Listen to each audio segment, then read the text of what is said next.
അപ്പോൾ ചോദ്യം ചോദിക്കുന്നതിൻ്റെ അടുത്ത സെഗ്മെന്റിലേക്ക് നമ്മൾ കിടക്കുകയാണ്. സീരീസ് 2ാം ഭാഗത്തിലേക്ക് നമ്മൾ കിടക്കുകയാണ്. ആദ്യത്തെ ക്ലാസ്സിൽ നമ്മൾ ഈ സാരാം വെച്ചിട്ട് എങ്ങനെ ചോദ്യങ്ങൾ ചോദിക്കാമെന്ന് പഠിച്ചു.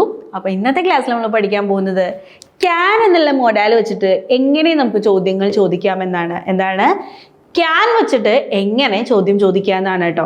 അപ്പോൾ ക്യാൻ വെച്ചിട്ട് നമുക്ക് ചോദ്യം ചോദിക്കാം. എങ്ങനെയാന്ന് നോക്കിയാലോ. അപ്പോൾ ക്യാനിൻ്റെ അർത്ഥം എന്താ കഴിയും എന്നാണ് ക്യാനിൻ്റെ മലയാളത്തിലുള്ള അർത്ഥം. അപ്പോൾ ഇത് ചോദ്യമായിട്ട് മാറുമ്പോൾ കഴിയും എന്നുള്ളത് എന്തായിട്ട് മാറും? കഴിയുമോ എന്നാകും അല്ലേ. അപ്പം നമ്മൾ ചോദ്യമാകുമ്പോൾ എങ്ങനെയാകും? പോകാൻ കഴിയുമോ? ഓക്കെ, പോകാൻ കഴിയുമോ അല്ലെങ്കിൽ പോകാമോ എന്ന് വളരെ കൊളോക്കിയലായിട്ട് വളരെ ലളിതമായിട്ട് നമ്മൾ പറയും. നിങ്ങൾക്ക് പോകാമോ എന്നുള്ളത്, അല്ലെങ്കിൽ കുറച്ചും കൂടെ ഇലാബറേറ്റ് ചെയ്ത് നിങ്ങൾക്ക് പോകാൻ കഴിയുമോ, ഏതായാലും ഒരേ അർത്ഥം തന്നെ ഉണ്ടാവണത് അല്ലേ. അപ്പോൾ അതിന് വേണ്ടിയിട്ട് നമ്മൾ ഇംഗ്ലീഷിൽ യൂസ് ചെയ്യുന്നതാണ് ക്യാൻ എന്ന് പറയുന്നത്. അപ്പോൾ ഇതിന് വേണ്ടിയിട്ട് ഞാനൊരു സ്ട്രക്ചർ നിങ്ങളെ പഠിപ്പിച്ചിരുന്നു. എന്താണ് ആ സ്ട്രക്ചർ? ആദ്യം തന്നെ ഗ്രാമർ, പിന്നെ സബ്ജക്റ്റ്, പിന്നെ വേർബ്, GSV. ഇതാണ് ചോദ്യം ചോദിക്കാൻ വേണ്ടിയിട്ട് നമുക്ക് വേണ്ടിയിട്ടുള്ള സ്ട്രക്ചർ. അപ്പോൾ നമുക്കിനി ഇത് ചോദ്യമാക്കാൻ പോവാണ് കേട്ടോ. സിമ്പിളായിട്ട് വേഗം പോകുന്ന ക്ലാസ് ആണെന്ന്. സിമ്പിളായിട്ട് പഠിച്ചാൽ മതി കേട്ടോ. ഒരുപാട് നീട്ടി വലിച്ചൊന്നും പഠിക്കേണ്ട ആവശ്യമില്ല. സോ ഗ്രാമർ സബ്ജക്റ്റ് വേർബ് ഇതുണ്ടെങ്കിൽ നമുക്ക് ഈ ചോദ്യം ചോദിക്കാം, നിനക്ക് പോകാൻ കഴിയുമോ എന്ന്. അപ്പോൾ ഗ്രാമറാണ് ആദ്യം ചേർക്കേണ്ടത്. ഗ്രാമർ ഏതാ ഞാനിപ്പോൾ പഠിപ്പിക്കുന്നത്? ക്യാൻ ആണ്. So can. ഓക്കെ, പിന്നെ വേണ്ടത് സബ്ജക്റ്റ് ആണ്. സബ്ജക്റ്റ് എന്ന് പറഞ്ഞാൽ എന്താ? എപ്പോഴും ഞാൻ പറയുകയാണ് കറക്റ്റ് ഓർഡറിൽ തന്നെ ക്ലാസ് കാണാം കേട്ടോ. അല്ലെങ്കിൽ ഞാൻ എല്ലാ ക്ലാസ്സിലും ഈ സബ്ജക്റ്റും വേർബൊക്കെ റിപ്പീറ്റ് പറയേണ്ട വരും. അത് എല്ലാ കറക്റ്റായിട്ട് ക്ലാസ്സുകൾ അറ്റൻഡ് ചെയ്യുന്നവർക്ക് അതൊരു ബുദ്ധിമുട്ടാകും. സോ ലെസൺ 1 മുതൽ കറക്റ്റായിട്ട് കാണുക. ലെസൺ 1 മുതൽ എന്ന് ഞാൻ കറക്റ്റായിട്ട് എഴുതിയിട്ടുണ്ട് അതിൻ്റെ അത് കേട്ടോ. So can. അപ്പോൾ സബ്ജക്റ്റിൽ യു ആണ്, നിനക്ക് എന്നാണ് ചോദിച്ചിരിക്കുന്നത്. So can U.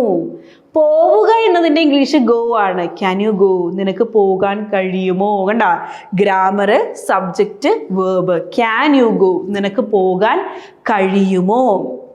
നിനക്ക് വരാൻ കഴിയുമോ? Can you come? നിനക്ക് വരാൻ കഴിയുമോ? നിനക്ക് ചെയ്യാൻ കഴിയുമോ? Can you do? നിനക്ക് ചെയ്യാൻ കഴിയുമോ? ഇനി വേറെ എടുക്കാം. യു തന്നെ വേണമെന്നില്ല, എന്ത് വേണമെങ്കിലും എടുക്കാം കേട്ടോ. ഹീ വെച്ചിട്ട് ചേർക്കാം. Can he say? അവന് പറയാൻ കഴിയുമോ? Can she study? അവൾക്ക് പഠിക്കാൻ കഴിയുമോ? കണ്ടോ എത്ര സിമ്പിളാണ് നോക്ക്. സിമ്പിൾ അല്ലേ ഇംഗ്ലീഷ്? ഞാൻ എപ്പോഴും നിങ്ങളോട് പറയാറുണ്ട്, ലാംഗ്വേജ് എപ്പോഴും കോംപ്ലിക്കേറ്റഡ് ആവുന്നത് അത് കോംപ്ലിക്കേറ്റഡ് ആയിട്ട് പഠിക്കുന്നതുകൊണ്ടാണ്. വളരെ സിമ്പിളായിട്ട് എത്ര മിനിറ്റ് എടുത്തു നിങ്ങളിത് പഠിക്കാൻ? ഒരൊറ്റ മിനിറ്റോ 2 മിനിറ്റോ കൂടുതൽ ഇത് എടുത്തിട്ടുണ്ടാവില്ല. ഇത് കേൾക്കുന്ന എല്ലാവർക്കും ഇത് ക്ലിയർ ആയിട്ടുണ്ട് എന്ന് എനിക്ക് ഉറപ്പാണ്. നമ്മൾ ഇംഗ്ലീഷ് ബസ്സിലും ഇങ്ങനെ തന്നെയാണ് ക്ലാസ്സുകൾ എടുക്കുന്നത് കേട്ടോ. വളരെ സിമ്പിളായിട്ട് ആളുകൾക്ക് മനസ്സിലാവണം, സിമ്പിളായിട്ട് പഠിക്കണം. അതായത് ലാംഗ്വേജ് ചിലർക്ക് പെട്ടെന്ന് പഠിക്കാനുള്ള കഴിവുണ്ടാവും, ചിലർക്ക് അത് ഉണ്ടാവില്ല. അപ്പോൾ എല്ലാവരെയും ഒരേ ലെവലിൽ കണ്ടുകൊണ്ട് നമ്മൾ ഏറ്റവും സിമ്പിളായിട്ട് പഠിപ്പിക്കുക എന്നുള്ളതാണ് നമ്മുടെ ഉദ്ദേശം കേട്ടോ. അപ്പോൾ ഇത് കാണുമ്പോൾ തന്നെ നിങ്ങൾക്ക് ക്ലിയർ ആണ് എങ്ങനെ ഈ പോകാൻ കഴിയുമോ, ചെയ്യാൻ കഴിയുമോ എന്നുള്ള സെൻറ്റൻസുകൾ ഉണ്ടാക്കാനായിട്ട് ഞാനിവിടെ ഒരു എന്താ കൊടുത്തിരിക്കുന്ന ഒരു സ്ട്രക്ചർ കൊടുത്തിട്ടുണ്ട്. ആ സ്ട്രക്ചർ വെച്ചിട്ട് നമുക്ക് ഇതുപോലെ ക്വസ്റ്റ്യൻസ് മേക്ക് ചെയ്യാൻ പറ്റും കേട്ടോ. അപ്പോൾ ഇതുപോലെ ക്യാൻ യു ചേർത്തുകൊണ്ട് എന്തും നിങ്ങൾക്ക് ചേർക്കാം.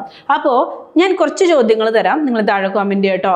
നിങ്ങൾക്ക് ഉറങ്ങാൻ കഴിയുമോ? അവൾക്ക് പാടാൻ കഴിയുമോ? അവന് പറയാൻ കഴിയുമോ? അവന് പറയാൻ കഴിയുമോ? അവർക്ക് ചേരാൻ കഴിയുമോ? അവർക്ക് ചേരാൻ കഴിയുമോ അല്ലെങ്കിൽ പാർട്ടിസിപ്പേറ്റ് ചെയ്യാൻ കഴിയുമോ എന്നുള്ള അർത്ഥം കേട്ടോ. അപ്പോൾ ഇത് 4 സെൻറ്റൻസ് നിങ്ങൾ താഴെ ഒന്ന് കമൻറ്റ് ചെയ്യണം കേട്ടോ. എന്നിട്ട് ഞാൻ നോക്കട്ടെ നിങ്ങൾക്ക് ക്ലിയർ ആവുന്നുണ്ടോ എന്ന്. ഓക്കെ, അപ്പോൾ നമ്മളിപ്പോൾ എന്തൊക്കെയാണ് പഠിച്ചത്? ഫസ്റ്റ് ക്ലാസ്സിൽ ലെസൺ 1 ഈ സാരാം വെച്ചിട്ടുള്ള ക്വസ്റ്റ്യൻ മേക്കിംഗ് പഠിച്ചു. ആൻഡ് സെക്കൻഡ് ക്ലാസ്സിൽ നമ്മൾ ക്യാൻ വെച്ചിട്ടുള്ള ക്വസ്റ്റ്യൻ മേക്കിംഗ് പഠിച്ചു. ക്ലിയർ അല്ലേ? അപ്പോൾ ഇനി അടുത്ത ക്ലാസ്സിൽ നമുക്ക് വില്ല് വെച്ചിട്ടുള്ള ക്വസ്റ്റ്യൻ മേക്കിംഗ് പഠിക്കാം കേട്ടോ. സോ ആ ക്ലാസ്സിന് വേണ്ടിയിട്ട് കാത്തിരിക്കുക. അതിനു മുന്നേ നിങ്ങൾ ഈ പഠിച്ച 2 ചാപ്റ്റർ കംപ്ലീറ്റ് ആയിട്ട് ഒന്നും കൂടി റിവൈസ് ചെയ്യുക കേട്ടോ. So thank you.